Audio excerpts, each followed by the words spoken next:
আমি এমন একটা সময় নাটকটা আমাকে স্টপ করতে বাধ্য হয়েছে যখন সবাই মিলে শুধুমাত্র ভিউ নিয়ে পাগল হয়ে গেল। হেডলাইন এত ভিউ হয়েছে, অমুক জায়গায় হেডলাইন এত ভিউ হয়েছে। এটা আসলে মান নির্ণয়ের কোনো কিছু হতে পারে না। It's not about quality. আমি কিন্তু কোয়ালিটি নিয়ে একটি কথা বলি না, বলছি যে পারসেপশন। না, আমাদের মতো অভিনেতারা নাটক ছাড়ে, নাটকটা বাদ দিয়ে নিতে হবে। নাটকটা যেটা হচ্ছে, আমি এমন একটা সময় নাটকটা আমাকে স্টপ করতে বাধ্য হয়েছে যখন সবাই মিলে শুধুমাত্র ভিউ নিয়ে পাগল হয়ে গেল। This is absurd. এটা হতে পারে না। মানে ধরেন অমুক জায়গায় হেডলাইন এত ভিউ হয়েছে, অমুক জায়গায় হেডলাইন এত ভিউ হয়েছে। এটা আসলে মান নির্ণয়ের কোনো কিছু হতে পারে না। সো ইংলিশ লিটারেচারে অনার্স মাস্টার্স করে এসে, পড়ালেখা করে এসে এইভাবে নির্ণয় করে যদি করে পরিশ্রমকে, তখন তো কষ্ট লাগবেই। একটা কষ্ট থেকে আমি আসলে অফ করেছি। একান্ত ব্যক্তিগত আমার, একান্ত ব্যক্তিগত। আমাকে আর কে সিদ্ধান্ত দিবে? I was in very much happy in corporate, সেটা ছেড়ে দিয়ে আই জাম্পড ইনটু অ্যাক্টিং।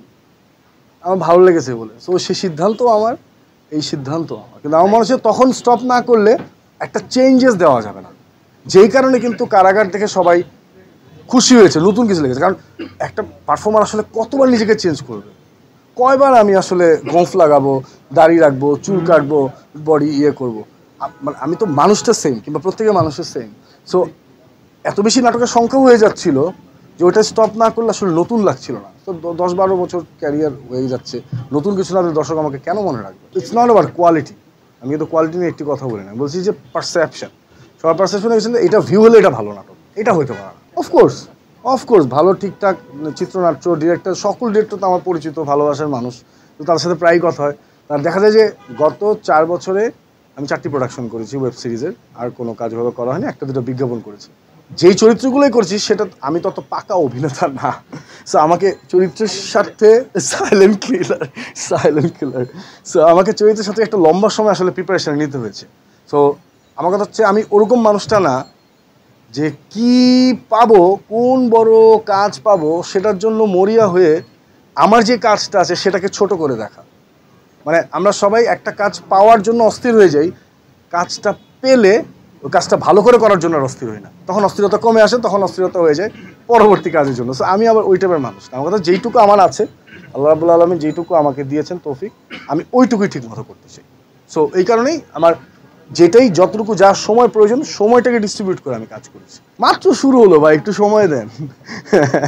আর ভবিষ্যৎ এখনই আসলে, ওয়েবের ভবিষ্যৎ নিয়ে এখনই আমার মনে কথা না বলে, এটা আরেকটু সময় দেওয়া উচিত। আরেকটু সময় হলে ভুল ত্রুটি সব কিছু দেখে আস্তে আস্তে সবাই একটা ব্যালেন্সে চলে আসবে। এবং আমি হোপফুল যেটা ভালো কিছু হবে। অফকোর্স ভালো কিছু হবে। আমার প্ল্যানিং হচ্ছে বছরে ঠিকঠাক গল্প পেলে 2টো ওয়েব করা, 4টে সিনেমা করা।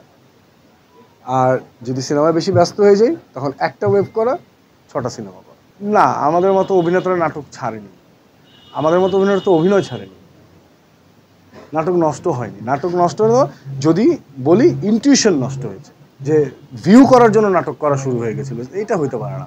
এবং অনেক অগণিত অভিনেতা, অভিনেত্রী, শিল্পী তখন ছিল, কিংবা এখনও আছে, যারা ওই সময় ভিউয়ের কারণে তাদের কাজ ছিল না, তারা কাজ করতে পারেনি অনেস্টলি। সো সেই স্ট্রাগল দেখে ওই মুহূর্তে আমি কিছু করতে পারছিলাম না, আমার একটু কষ্টদায়ক ছিল আমার জন্য।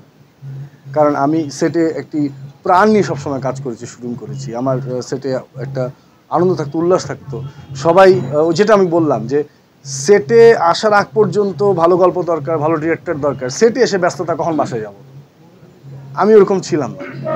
সো আমার ভিশনটা ডিফারেন্ট ছিল, যে এই সেটটা তো আমার জন্য উৎসব। এই যে আপনারা সবাই এসছেন, না জানে কার কি লাইফে কি ব্যস্ততা, এর মাঝখানে তো এসছেন, সেই সময়টা তো মূল্যবান ভাই।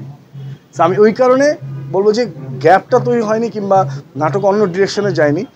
যেটা হয়েছে যে যারা ইনটিউশনটা খারাপ করতে চেয়েছিল তারা ওই সময়টা সার্থক হয়েছে, কিন্তু তারা আস্তে আস্তে তাদেরকেও ফেড হয়ে যেতে হবে। কারণ ভালো গল্প হচ্ছে এখন অনেক, এবং আরও হবে ইনশাল্লাহ।